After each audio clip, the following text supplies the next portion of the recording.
교재 81쪽을 제가 읽겠습니다.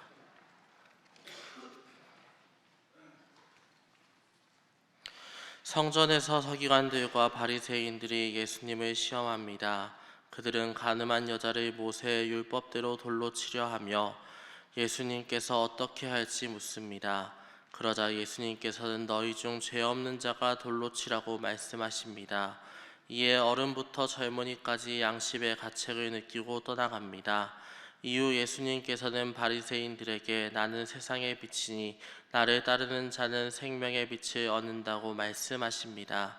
하지만 바리새인들은 예수님의 말씀을 부정하고 믿지 않았습니다.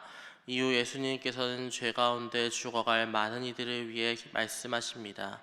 이 말씀을 들은 유대인들은 처음에는 비아냥거렸으나 말씀을 마친 후에 많은 사람이 믿게 됩니다. 위 목사님께서는 예가헌 목회자 수련회 일정으로 출타 중이십니다. 목사님의 일정을 위해서 기도해 주시기 바랍니다.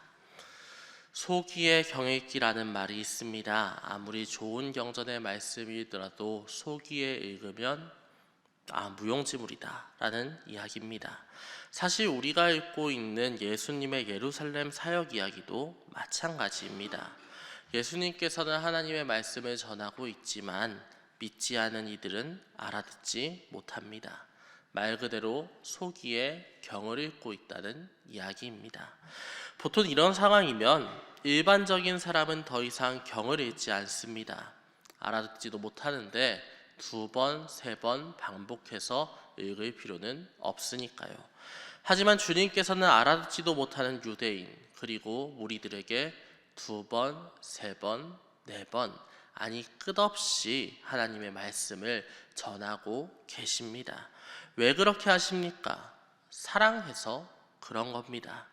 하나님께서 사랑하는 저 피조물들을 구하시는 게 주님이 보내심 받은 이유니까요. 물론 그 길은 고독합니다. 알아주는 사람도 없습니다. 하지만 해내야 합니다. 그래서 주님께서는 오늘도 소기에 경을 읽고 계십니다. 본문 3절과 4절을 함께 읽어보겠습니다. 3절과 4절의 말씀입니다. 함께 읽겠습니다. 서기관들과 바리새인들이 음행 중에 잡힌 여자를 끌고 와서 가운데 세우고 예수께 말하되 선생이여 이 여자가 간음하다가 현장에서 잡혔나이다. 아멘.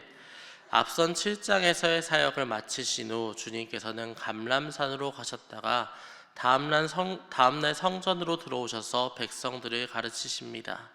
마치 순환전 주님께서 보이신 행보와 아주 유사합니다. 그리고 주님께서 가르침을 주시던 도중 서기관들과 바리새인들이 한 여성을 잡아와 주님께 질문합니다. 선생님이여, 이 여자가 간음하다가 현장에서 잡혔습니다. 모세는 율법에 이러한 여자를 돌로 치라고 명하였습니다. 선생님께서는 어떻게 하시겠습니까? 공관복음에는 서기관과 바리새인들이 함께 등장하는 경우가 꽤나 많습니다. 하지만 오늘 요한복음에는 이 두 부류가 같이 등장하는 경우가 흔치 않은 일입니다. 그래서 그들이 함께 예수께 몰려왔다는 것은 그들의 적의가 얼마나 강했는지를 알려줍니다. 그리고 그들은 풀기 어려운 질문을 던집니다. 음행한 여인을 어떻게 할까요? 사실 단순히 생각하면 처벌하는 게 맞습니다. 하지만 여기에는 몇 가지 함정이 있습니다. 율법상 음행한 여인을 돌로 치는 경우는 정혼자를 배신하고 간음했을 때입니다. 보통 결혼한 여인이 간음한 경우에는 목을 매다는 경우가 더욱더 많았습니다. 사실 둘 다 사형을 이야기하지만 전자가 후자보다 훨씬 더 고통스럽고 괴로운 형벌이었습니다. 근데 문제는 보통 돌로 치는 형벌이 신약시대 때는 행해지지 않았다는 점입니다. 너무나 잔혹한 형벌이었기 때문에 백성들이 좋아하지 않아서였지요. 게다가 주님께서는 그동안 사랑과 용서에 대해서 말씀하셨습니다. 죄인을 용서하시고 구원하시기 위해 오신 주님입니다. 그러므로 율법대로 벌하라고 이야기를 하면 주님께서 그동안 말씀하신 가르침에 위배가 됩니다. 여인을 벌하지 않으면 서기관들과 바리새인들은 주님께서 죄를 눈감아 주시는 거짓된 이라고 말할 겁니다. 반대로 여인을 벌하던 백성들의 부정적인 반대로 여인을 벌한다면 백성들의 부정적인 반응과 그동안 가르침이 허사가 될 위험성이 있습니다. 어느 쪽도 쉽지 않은 선택입니다. 그렇다면 주님께서는 어떻게 하십니까? 일단 주님께서는 몸을 굽히셔서 손가락으로 땅에 글씨를 씁니다. 그 글씨가 무엇인지 유추는 할 수 있으나 정확하게 알기는 힘듭니다. 하지만 이후에 나오는 주님의 말씀은 이 글을 어느 정도 파악할 수 있게 하지요. 7절 하반절에 이렇게 나옵니다. 너희 중에 죄 없는 자가 먼저 돌로 치라. 이 말씀을 하신 후 주님께서는 다시 한번 손가락으로 땅에 글을 썼습니다. 그러자 주변에 동요가 생깁니다. 서기관이든 바리새인이든 모여든 백성들이든 상관없이 그 장소를 떠나갑니다. 왜냐하면 죄가 없는 이는 없었으니까요. 그리고 모두가 떠나갔을 때 주님께서 여인에게 말씀하십니다.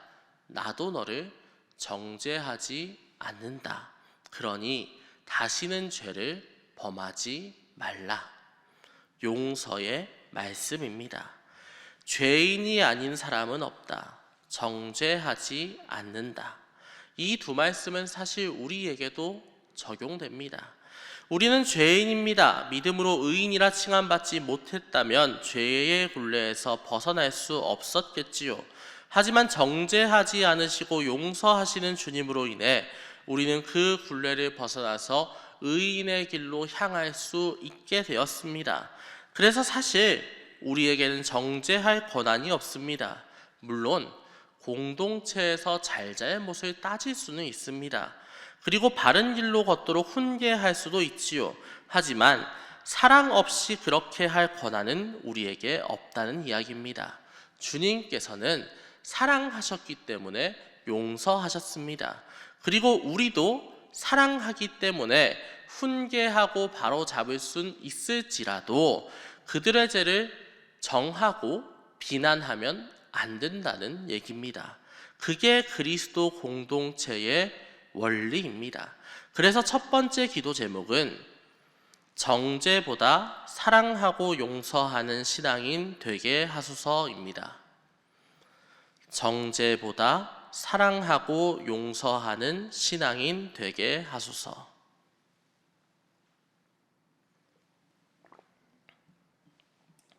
정죄보다 사랑하고 용서하는 신앙인 되게 하소서.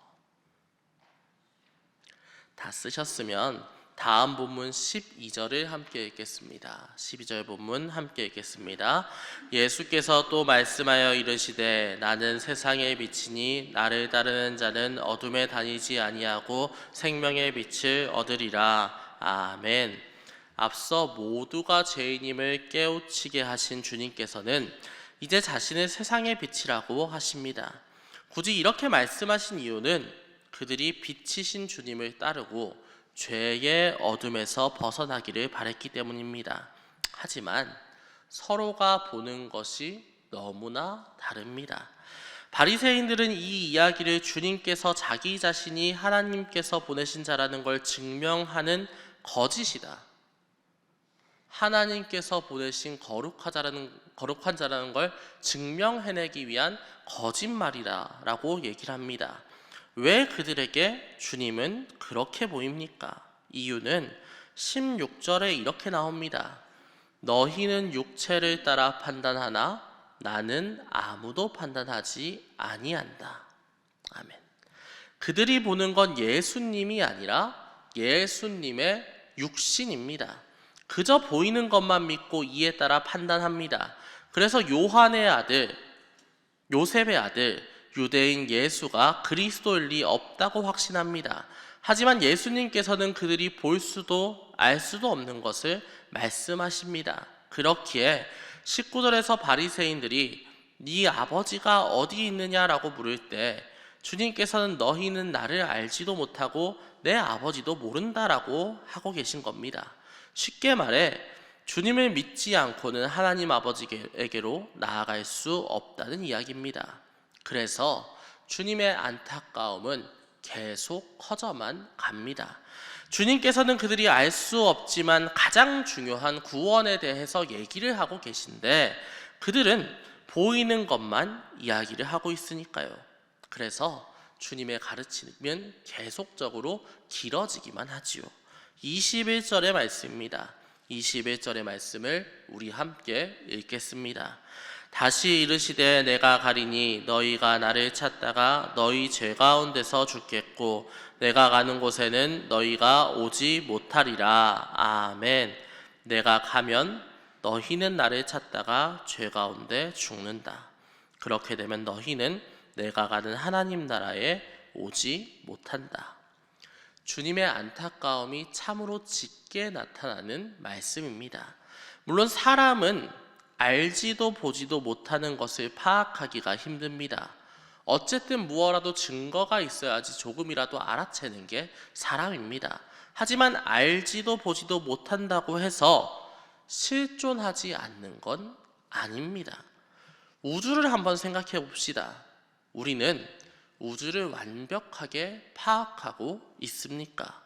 우주가 있다는 걸 알게 된 건 비교적 최근의 일입니다. 그리고 그 우주에 행성이 있고 태양계가 있고 은하수가 있다는 것, 그것은 사실 고대, 중세, 근대까지도 많은 이들이 알지 못했던 사실이었지요.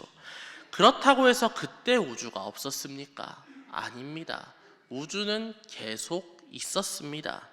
인간은 하나님께서 만드신 피조세계조차 명확히 파악하기 힘든 제한적인 인지를 가진 존재라는 얘기를 하고 있는 겁니다. 하지만 그 연약한 존재는 자신이 아는 걸 전부라고 생각합니다. 그래서 주님의 말씀을 이해하지 못하고 22절에 그가 자결하려 하는가? 라는 어이없는 생각을 합니다. 그래서 주님께서는 더욱 직접적으로 알지 못하는 것을 이야기하십니다. 이렇게 말씀하시죠. 너희는 아래서 났고 나는 위에서 났다. 너희는 세상에 속하였고 나는 세상에 속하지 않았다. 그러므로 나를 믿지 않고는 너희가 죄 가운데서 죽을 수밖에 없다. 세상에 속하지 않은 나를 믿어야 하나님께 구원받는 길이 열린다. 물론 이렇게까지 말씀을 하셨어도 그들은 알아채지 못합니다. 그게 하나님 아버지라는 분의 이야기를 한다는 것을 모릅니다. 하지만 중요한 건 30절입니다. 30절에 이렇게 나와 있습니다. 이 말씀을 하심에 많은 사람이 믿더라. 이 말씀을 하심에 많은 사람이 믿더라. 전혀 이해가 안 되는데 믿었다. 어떻게 설명할 수 있습니까? 우리가 경험한 것 중 유일하게 이걸 설명하려면 계시의 체험을 기억해야 합니다. 처음 주님을 만났을 때 알지도 보지도 만질 수도 없는 체험을 하고서도 우리는 그리스도를 믿었습니다.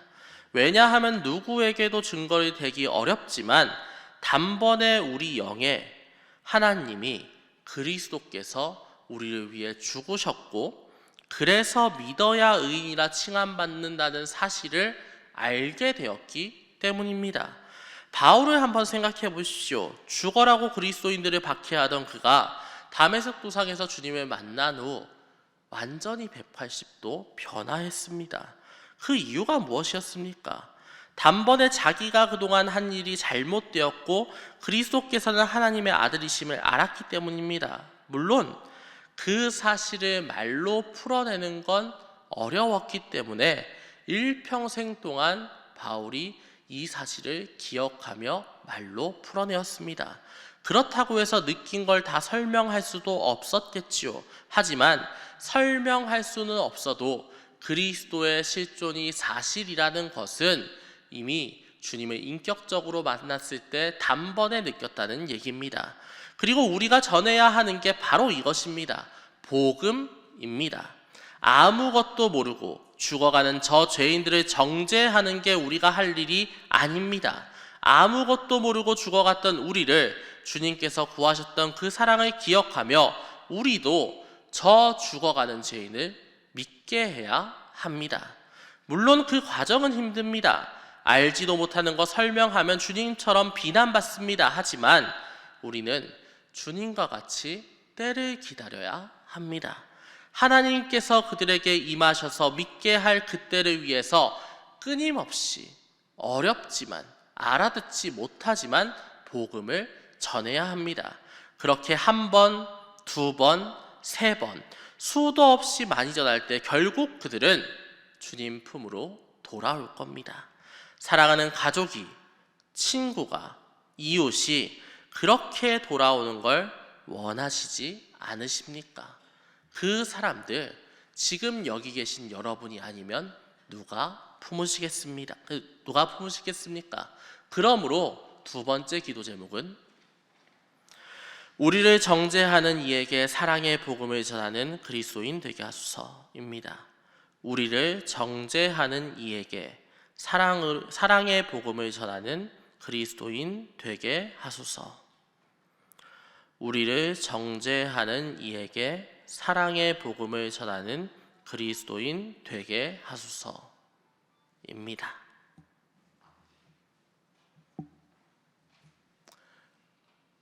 여러분께서 주변을 돌아보시고 오늘 특별히 가까운 이들에게 마음을 한번 써보시기 바랍니다. 분명히 주변에 믿지 않는 분들 많으실 겁니다. 물론 그분들한테 다가가서 복음을 전할 때에 때때로 비난받기도 하고 조롱받기도 해서 마음이 쓰여서 못 전했겠지만 그럼에도 불구하고 오늘은 그리고 그 이후에도 정말 그들에게 복음을 전하여서 주님의 사랑을 느끼게 하고 함께 정말 믿게 되는 은혜가 있기를 주님의 이름으로 축원합니다. 네, 이 시간 이 두 가지 기도 제목, 정죄보다는 사랑하고 용서하는 신앙인 되게 하소서, 우리를 정죄하는 이에게 사랑의 복음을 전하는 그리스도인 되게 하소서, 이 기도 제목으로 기도하시고 목회자 수련회로 출타 중이신 위임 목사님의 영육간의 강건함을 위해서 기도해 주시고 가정과 개인, 직장과 교회 그리고 이민족과 이 나라를 위해서 기도해 주시기 바랍니다. 우리 함께 기도하겠습니다. 주여 믿습니다. 주여 믿습니다. 주여 믿습니다.